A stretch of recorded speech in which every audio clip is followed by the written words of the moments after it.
নবীজি বলেছেন যে এই মাসকে পেয়েছে, এই মাসকে পেয়েও গুনাহ মাফ করাতে পারে নাই, তার জন্য ধ্বংস। আয়াতটা মনে রাখেন, হাদিসটা সরি, যে এই মাসকে পেয়েছে এবং এই মাসকে পেয়েও তার গুনাহ মাফ করাতে পারে নাই, তার জন্য ধ্বংস। আমরা কি ধ্বংস চাই? কিভাবে এই মাসে গুনাহ মাফ করাবো? প্রথমত আমাদের আমল নামার হিসেব করতে হবে, যে আমার কি কি পাপ আছে মনে করার চেষ্টা করতে হবে। আমার এইগুলোর জন্য আল্লাহর কাছে ক্ষমা চাইতে হবে, মুখলেস ভাবে, খালেস ভাবে বলতে হবে আস্তাগফিরুল্লাহাল্লাযী লা ইলাহা ইল্লা হুয়াল হাইয়ুল কাইয়্যুম ওয়া আতুবু ইলাইহি। নিজের চোখের পানি ছেড়ে দিতে হবে। ইনশাআল্লাহ আল্লাহ পাক আপনার সমস্ত গুনাহকে মাফ করে নেকি দিয়ে পরিবর্তন করে দিবেন ইনশাআল্লাহ।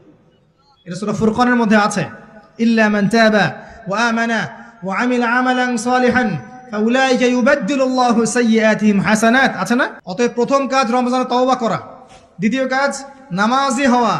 যারা নামাজ পড়ি না আল্লাহর ওয়াস্তে 5 ওয়াক্ত নামাজটা জামাতে পড়ার চেষ্টা করেন আল্লাহর ওয়াস্তে।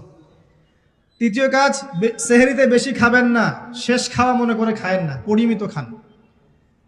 একইভাবে ইফতারেও এমনভাবে খায়েন না যেটাতে আপনার পুরো রমজানের বা রোজা রাখার যে আধ্যাত্মিকত্ব নষ্ট হয়ে যায়। সারাদিন যে খাই নাই উসুল করতে হবে না, এরকম ভোজন রসিক হয় না। আর ওই যে এখনকার মিডল ইস্ট, ওরাও তো কম ভোজন রসিক না, বড় বড় উট নিয়ে বসে যাবে খাইতে। তবে আপনারা বেশি খাওয়ার অভ্যাস করবেন না, একটু কম খাওয়ার অভ্যাস করেন, এতে আপনি সুস্থ থাকবেন ইনশাআল্লাহ, এতে কোনো ক্ষতি নাই। যারা পরিশ্রম বেশি করেন তারা বেশি খাবেন, যারা পরিশ্রম বেশি করেন না খুব বেশি খেতে চান না। আসেন রমজান মাসে আপনাদের জাকাতগুলো কালেক্ট হিসেব করবেন, কার কতটুকু জাকাত এসেছে। এই জাকাতগুলোকে রমজান মাসে দিয়ে দেওয়ার চেষ্টা করেন। এটা মুসলিমদের সম্পদের, ধনীদের সম্পদে গরিবদের হক। এটা নেন, নিয়ে গরিবদের মাঝে এমন এমন কাজ করতে পারবেন যেটা দিয়ে ওদের বড় বড় মেগা প্রজেক্ট করা সম্ভব ইনশাআল্লাহ তাআলা। এই কাজটা আমরা করতে চাই না। অনেকে নামাজ পড়ে জাকাত দেই না, কোটি টাকার বাড়ি বানিয়ে বসে আছেন, জাকাত দিচ্ছেন না। সুবহানাল্লাহ। কবরে কি নিয়ে যাবেন? বাড়ি? ওই যে বাড়িতে তো থাকতেই পারছেন না আপনি, আল্লাহ তো রাখেনই নেই আপনাকে।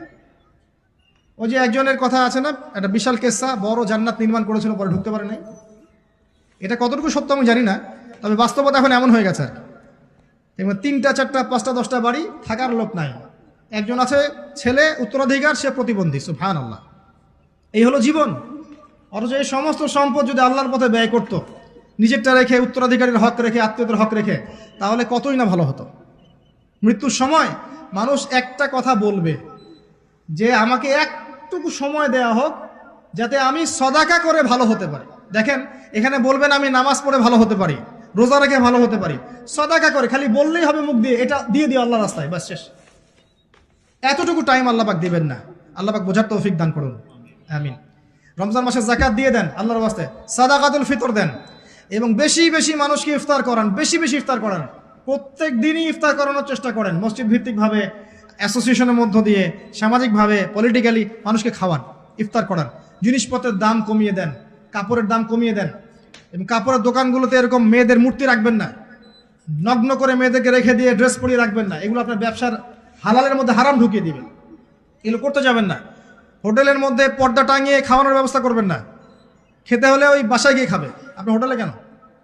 যেখানে পর্দা করা দরকার মেয়েদের গায়ে, সেখানে নাই পর্দা। যেখানে পর্দা করার দরকার নাই সেখানে পর্দা টাঙিয়ে। রমজানে নামাজের পরে একটা করে হাদিস চর্চা শুরু করেন, আসর থেকে মাগরিব বিষয়ভিত্তিক আলোচনা শুরু করেন। রমজান মাসে মসজিদে একসাথে ইফতার করেন, পরিবারের সদস্যদেরকে নিয়ে ইফতার করেন, বেশি বেশি কান্নাকাটি করেন। শেষের দশক অবশ্যই জাগার চেষ্টা করেন। এখানে লাইলাতুল কদর আছে, এক রাত ইবাদত করলে হাজার হাজার মাসের নেকি পাওয়া যাবে ইনশাআল্লাহ তাআলা। আল্লাহর রাস্তায় রমজানকে কাজে লাগান, নিজের গুনাহ মাফ করিয়ে নেন। আল্লাহ পাক আমাকে তৌফিক দেখ, আপনাদের সবাইকে তৌফিক দেখ। আল্লাহর পথে মেহনত বাড়িয়ে দেন, মানুষকে আল্লাহর দিনের দিকে